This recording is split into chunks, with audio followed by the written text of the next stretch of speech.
channel. Uh, yes, last week in the last class, in the last video, I explained about calculating time complexity under performance analysis. So, in that calculation of time complexity, we got the expressions, means the frequency counts. Under time complexity, we can calculate the frequency count of any program or algorithm. So, in that frequency count, generally we get frequency, the total frequency in terms of n's or n square, means the linear expression we get are based on algorithms, we get quadratic expression or cubic expression. Suppose if only one for loop is involved in algorithm, generally we get the frequency count in linear format. Suppose if two loops are involved, like suppose if you want to calculate matrix addition. So in matrix addition, generally we use two loops for I equal to 1 to n, for j equal to 1 to n. Within those two for loops, we are supposed to involve matrix addition. Okay, so there we get order of n square, means n square frequency, means quadratic term we get. Okay, now suppose if your algorithm is used for calculating matrix multiplication, so in that case, generally the matrix multiplication is requiring three for loops. Matrix multiplication is requiring three for loops. Generally, after two for loops, we need to initialize the corresponding value, corresponding row and column value at 0. We need to initialize.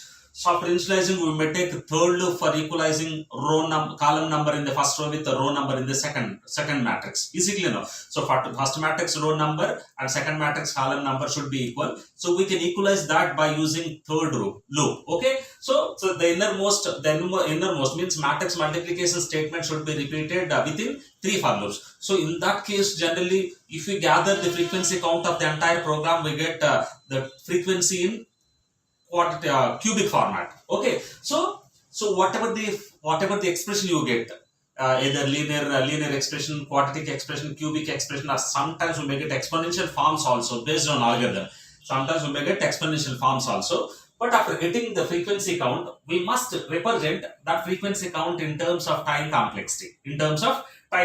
Okay. So generally we are taking that frequency count as f of n. Okay. So here in this video, I am going to explain how we can represent or convert frequency count into time complexity format. So there are mathematical notations that are available. So by using those mathematical notations, we can represent time complexity. Okay. So those mathematical notations are called big O notation, omega notation, and theta notation. So combinedly, these are little omega are also there. I will explain these five. So we combine all these five as asymptotic notations. Okay. So today our topic is asymptotic notations. In this video, I am going to explain asymptotic notations and how we can represent time complexity from frequency count using these five notations. Okay.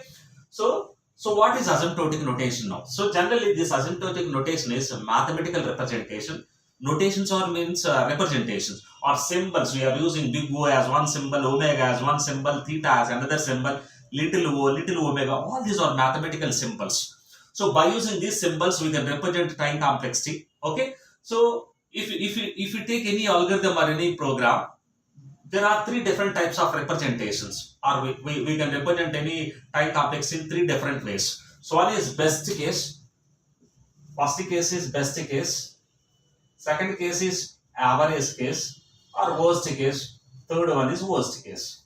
Okay, so these three different cases for representing time complexity. Then what do you mean by best case? Just by taking one example, I will explain what is best case, what is worst case, and what is average case. Suppose if you want to search the element by using linear search, so in the linear search we need not worry about the ordering of elements. So whatever the order you taken as input, in that same order we take it as input and we can search the given element on this particular list from starting to ending. In linear list we are going to search the element linearly from first element to the last element. Then what is the best case in this? So what do you mean by best case? Suppose you want to search any element A, or I will tell you. Suppose 1, 2, 3, 4, 5 is the 5 are the elements in the list. If you want to search number 1, so first element. So where is the first element? First element is the number 1. Suppose you want to search element A equal to 1. 1 is there in first position. Okay, 1 is there in first position. Then what do you mean by best case now? the lowest number of comparisons required to find one. Then in linear search, we are going to search the elements in linear fashion. The starting of first element until the last element. If element found, then we may stop the procedure there and we need to display location number. Okay. Then a equal to 1. Then compare a equal to 1 with first element. Then first element and search element both are matched. Then how many comparisons are required? Only one comparison. Then that is worst case. Best case. Then what about worst case? Worst case means suppose you want to search element 5. If you want to search element 5, the 5 is there at last. 5 is there at last. Then we need to search, we need to compare 5 with 1, 5 with 2, 5 with 3, 5 with 4 and 5 with 5. So 5 with 1, 2, 3, 4, we get a false result.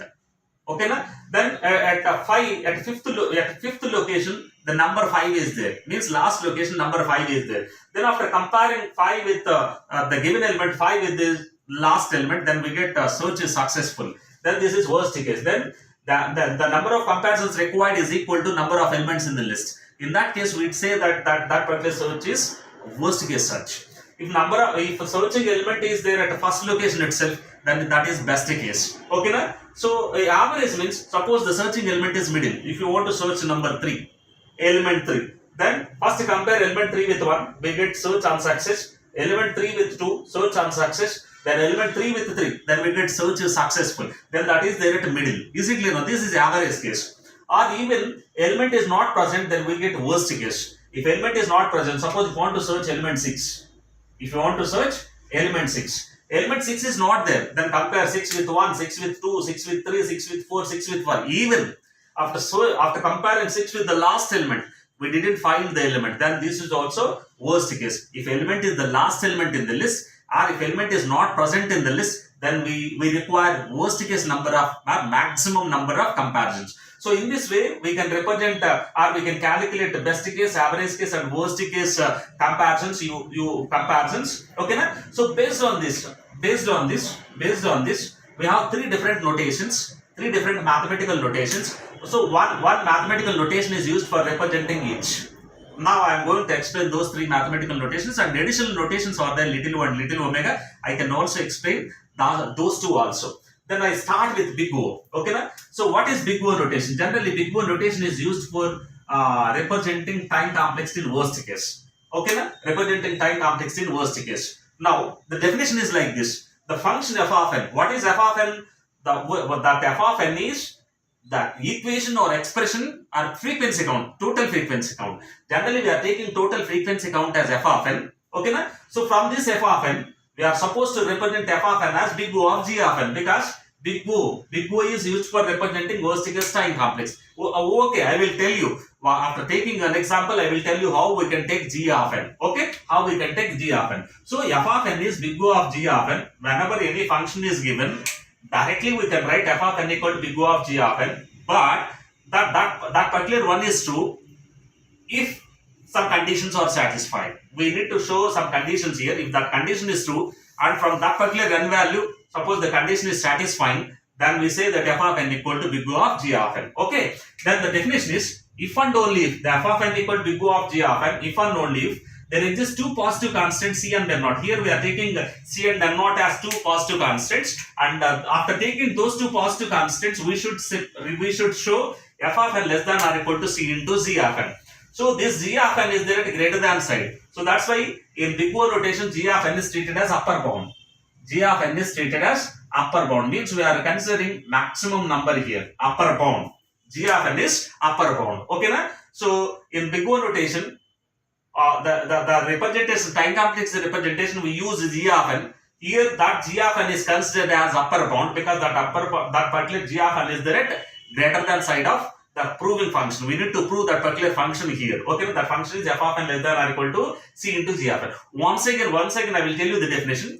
Whatever the function you take, that is f of n, or whatever the frequency count you get from the algorithm, take it as f of n. Take it as f of n. So based on f of n, we are supposed to represent f of n as big O of g of n. I will tell you how we can consider g of n. Okay, na? So this condition is like this, we can represent, but we should prove one relationship. So based on that relationship only, we can say f of n equal to big O of g of n. That relationship is, if f of n equal to big O of g of n, then we can say if and only if there exists, we are considering two positive constants here. One is C, another one is N naught. I will tell you what is C and what is N naught by taking on an example.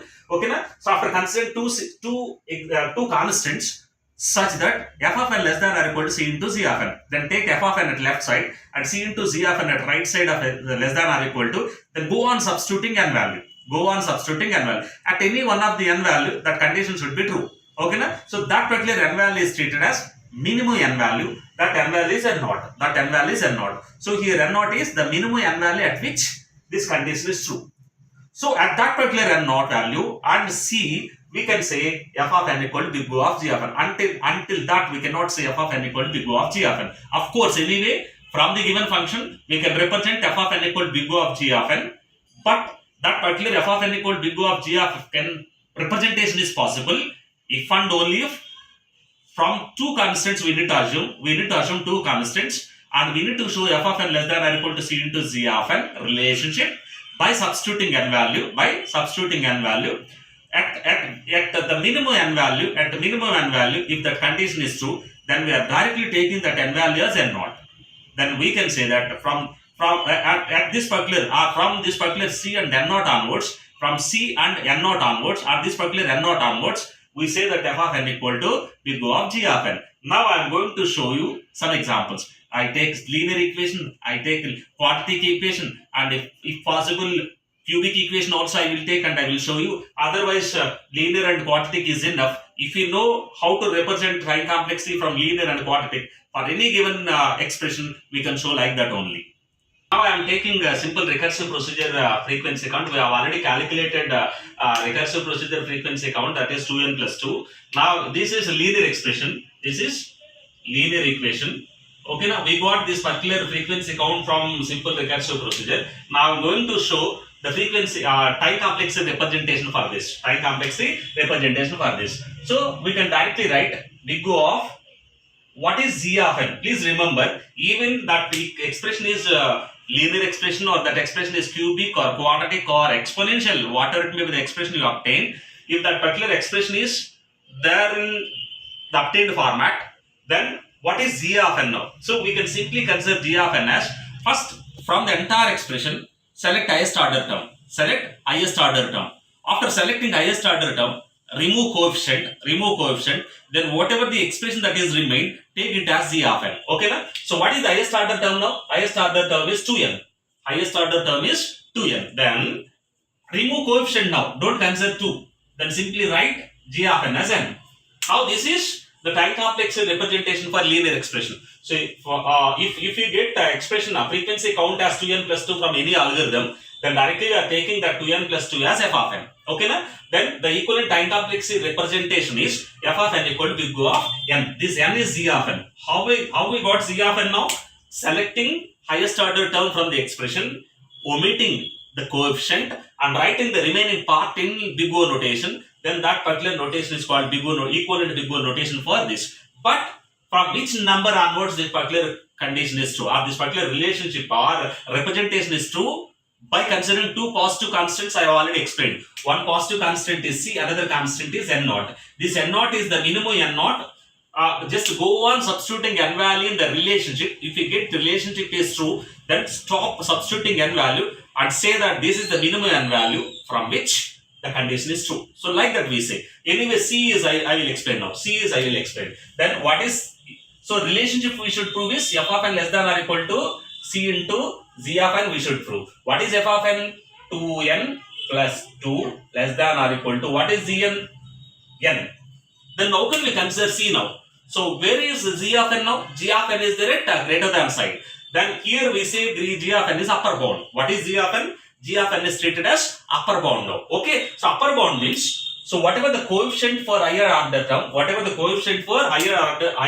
term in the function, we can consider any number greater than that. So either we start with 3, 4, 5, 6, 7, 8, any number. You can consider C as greater than 2. C is greater than 2. Okay, na? You can consider any number because G of n is there at upper bound. Then you are supposed to take the coefficient of Z of n as at least one greater than the coefficient of highest order term. At least one greater than. Then 3 is also true. 3 is also true. Then take 3.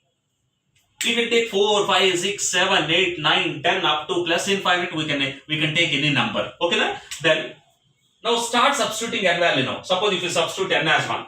If you substitute n as 1, then what is the relationship we get? 2 into 1, 2 plus 2 less than or equal to 3 into 1, 3. 4 less than or equal to 3 is false. 4 less than or equal to 3 is false. Then substitute n equal to 2. What is n equal? If you substitute n equal to 2, 2 into 2 plus 2 less than or equal to 3 into 2. What is 2 into 2? 4 plus 2 less than or equal to 6. Yes, 6 is less than or equal to 6. It is true. Then at n equal to 2, the condition 2n plus 2 less than or equal to 3 into n is true. So 6 less than or equal to 6 is true. 6 less than or equal to 6 is true. Even you substitute 3. Suppose if you want to verify whether 2 is the starting minimum number or not. If you substitute 3 here, 2 into 3, 6 plus 2, 8 less than or equal to 3 into 3, 9. Obviously 8 is less than or equal to 9. So we say that n equal to 2 is the minimum number. This is the min n value. I have already explained. In my explanation I have already told. From the minimum n value, this is 2. F of n equal to big O of g of n is 2. Then what is the minimum n value now? 2 is the minimum n value. Then directly we can say n not equal to 2, n not equal to 2 and c n not equal to 2 and c equal to 3. What is the c I substituted? C is 3. Any number greater than 2 is acceptable. Any number greater than 2 is acceptable because 2 is the coefficient of highest order term. Then start with 3. You can take any number 3, 4, 5, 6, 7, 8 up to 10 you can take. You can consider any number. Okay na? Then c is, if I take c is 3, then after substituting n equal to 2, I got the relationship is true. Okay. So I can say that for this particular expression, it is true if and only if f of n equal to big O of n is true if and only if there are two positive constants in definition. I have already told. C equal to 3 and n not equal to 2, this condition is true. At c equal to 3, n not equal to 2, f of n less than or equal to c into g of n means 2n plus 2 less than or equal to 3 into n is true. Then from that particular number onwards means n not equal to 2 or n equal to 2 onwards, we say that f of n equal to big O of n. So this is the simple linear expression example.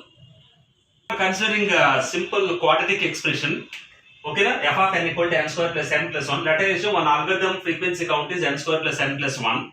Then directly I can write f of n equal to order of n square because what is the highest order term now? Highest order term in the quadratic expression is 1n square. Nothing is there means 1n square. Anyway, I am omitting 1 and directly I am writing order of n square. Okay, na? Because highest order term is order of n square. Okay, na? So n square is the highest order term, then I can represent f of n equal to n square plus n plus 1 equivalent big O notation representation is f of n equal to order of n square. Then first I need to calculate c and n naught. Okay, now from this n naught onwards I can say f of n equal to order of n square now. Then what is the relationship I need to prove? F of n less than or equal to c into z of n. F of n less than or equal to c into z of n. F of n is n square plus n plus 1. Okay, na? I have already told in linear expression. Now highest order term coefficient is 1. Highest order term coefficient is 1. Then I can start c value from 2. So okay, na? C should be greater than 1. So then C may be 2, 3, 4, 5 up to plus infinite. Then I'll consider minimum C value now. Okay, na? So 1n square plus n plus 1 equal to 2 into n square. Now I must prove. Now what is C now? C is 2. Here C is 2. Then substitute n equal to 1. If you substitute n equal to 1, 1 plus 1 plus 1 less than or equal to 2 means 3 less than or equal to 2. It is false. 3 less than or equal to 2 is false. Then substitute 2. N equal to 2. What will we get? 2 square. 2 into 2. 4 plus 2 plus 1 less than or equal to 4 plus 2 plus 1 less than or equal to 2 into 2 square. How much we get? 4 plus 2, 6 plus 1. 7 less than or equal to 8. Yes, it is true. So what is the minimum value here? Minimum value is 2. So n naught minimum value is 2 because always n greater than or equal to n naught. From n greater than or equal to n naught, this condition should be satisfied. In the definition itself, what they are saying, what definition is saying, function f of n equal to big O of g of n if and only if there exist two positive constants c and n naught such that f of n less than or equal to c into g of n for all values of n greater than or equal to 0. For all values of n greater than or equal to 0. Because if you substitute all the values of n, but from minimum n value, this particular condition should satisfy. That minimum n value we are taking as n naught. Okay, na? Then what are c and n naught now? C equal to 2, n naught is equal also 2. Then from these two numbers onwards,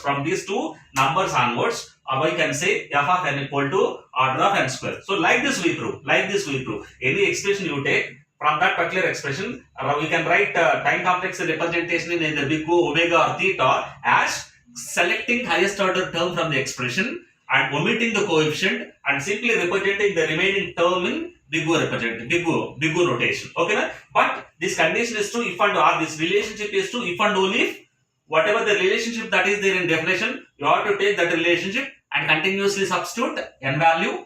Okay, na? Where if at the minimum n value, if condition is true, then directly take that minimum n value as n naught, and we say that from the at this particular c value, from this particular n minimum number, we can directly say f of n equal to order of n square. See the relationship between f of n and z of n, c into z of n. Then if you observe this graph, if you take n along x axis and f of n and z of n, if you construct along y axis, along a y axis, then initially f of n may be greater. If f of n may be greater and c of n may be smaller, but after n naught, I have already told, from n naught onwards, c into z of n is greater.